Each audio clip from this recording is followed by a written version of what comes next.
تو پھر باہر کی دنیا جو جہان اصغر ہے آپ سے آپ اس کے تابع فرمان بن جاتی ہے. پھر وہ اشارہ کرتا ہے اور ڈوبا ہوا آفتاب پھر سے سامنے آ جاتا ہے. اقبال نے اسی بات کو اپنے شعر میں یوں ادا کیا کہ ہر کے در آفاق گردد بو تراب، ہر کے در آفاق گردد بو تراب، باز گرداند ز مغرب آفتاب. اور آج کا جشن اس کا جشن ہے جس کی اولاد جیسی اولاد چشم فلک نے نہیں دیکھی. تاریخ کسی ایسے دوسرے خاندان کو پیش نہیں کر سکتی جو حکومت میں نہ ہو مگر پھر بھی دلوں کا حکمران ہو، جس نے ظلم و ستم اور آمریت و استبداد کے ہر دور میں لگاتار قربانیاں پیش کی ہوں. حضرت علی کا نام ایک ایسا پرچم ہے جس کے نیچے ہر مظلوم آ کر کھڑا ہو جاتا ہے. ہمیشہ ہمیشہ کے لیے ایسا فرق پیدا کر گئے کہ بعد کے کسی دور میں باطل کو حق سے بیعت طلب کرنے کی جرأت نہیں ہو سکتی. باطل نے حق سے پھر کبھی بیعت طلب نہ کی، باطل نے حق سے پھر کبھی بیعت طلب نہ کی، پھر کوئی کربلا نہ ہوئی کربلا کے بعد. سبحان اللہ سبحان اللہ سبحان اللہ. جب بنو امیہ اور بنو عباس کے حکمرانوں نے ظلم کا بازار گرم کر رکھا تھا تو یہ خانوادہ رسول اور علوی خاندان کے چشم و چراغ ہی تھے جو اپنے گریبانوں کا پرچم لے کر اٹھے اور مظلوموں کی آواز بن گئے.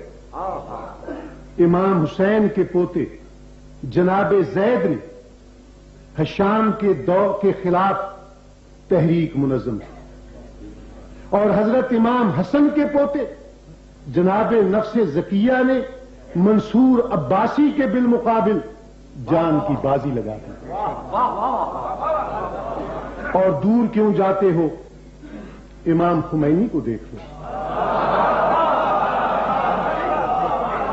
ایک شہنشاہ وقت کو اس بوریا نشین درویش نے جس طرح شکست فاش دی ہے وہ تاریخ کا کوئی کم عجوبہ ہے.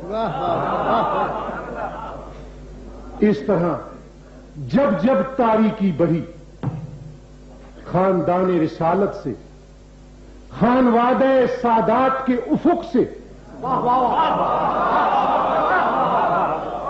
اس طرح جب جب تاریکی بڑھی، خاندان رسالت سے، خانوادہ سادات کے افق سے ایک نہ ایک ستارہ ٹوٹا اور اس نے اپنی روشنی سے روحوں کی نگری میں اجالا کر دیا.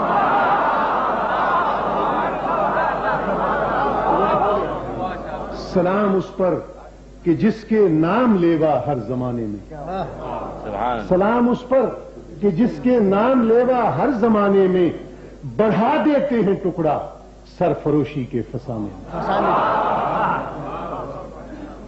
تاریخ اسلام میں جتنے مشاہیر ہیں سب ہمارے سروں کے تاج ہیں. جتنے صحابہ کرام ہیں ہماری آنکھوں کا نور اور دلوں کا سرور ہے. مگر ان میں سے کون ہے جس کی دوسری یا تیسری نسل کے کسی فرد کا نام بھی ہم جانتے ہیں؟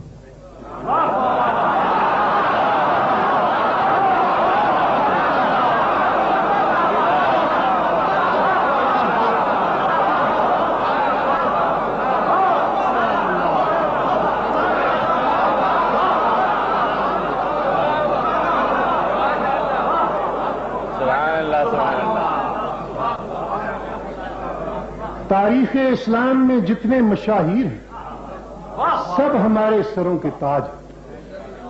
جتنے صحابہ کرام ہیں ہماری آنکھوں کا نور اور دلوں کا سرور ہے، مگر ان میں سے کون ہے جس کی دوسری یا تیسری نسل کے کسی فرد کا نام بھی ہم جانتے ہیں؟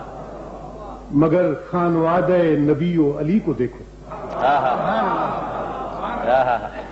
کس طرح صدیوں سے اب تک چراغ سے چراغ جلتا چلا آ رہا ہے، مگر خانوادہ نبی و علی کو دیکھو، کس طرح صدیوں سے اب تک چراغ سے چراغ جلتا چلا آ رہا ہے، حسن اور حسین سے امام جعفر صادق تک، اور امام جعفر صادق سے ہوتے ہوئے امام موسیٰ کاظم اور امام رضا تک، اور امام رضا سے لے کر مہدی آخر الزماں تک،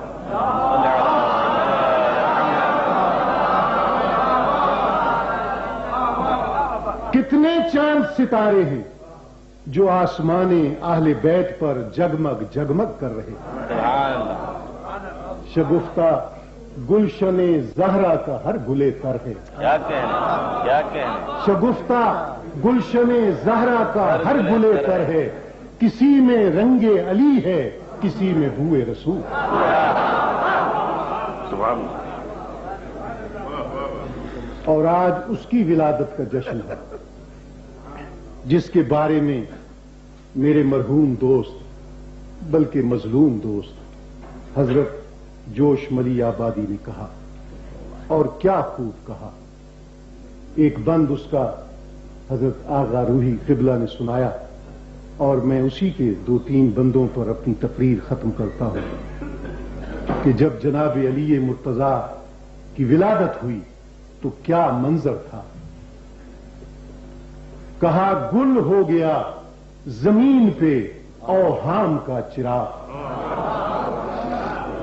گل ہو گیا زمین پہ اوہام کا چراغ، اور تشکیک سے یقین کو حاصل ہوا فراغ، اور جھوما نسیم عقل سے نوع بشر کا باغ، اور اترا دماغ دل میں تو دل بن گیا دماغ،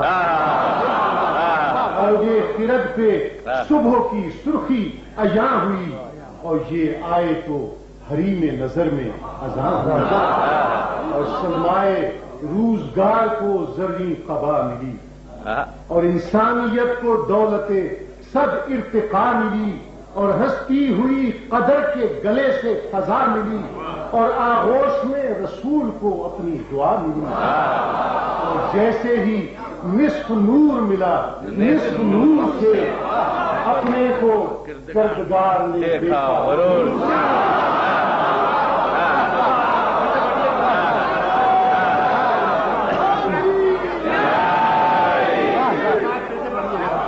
سرمائے روزگار کو زرعی قبا ملی، اور انسانیت کو دولت صد ارتقا ملی، اور ہستی ہوئی قدر کے گلے سے فضا ملی، اور آغوش میں رسول کو اپنی دعا ملی، اور جیسے ہی نصف نور ملا نصف نور سے اپنے کو کردگار نے دیکھا، اور منبر پہ آفتاب تکلم عیاں ہوا، اور موجے میں غدیر لیے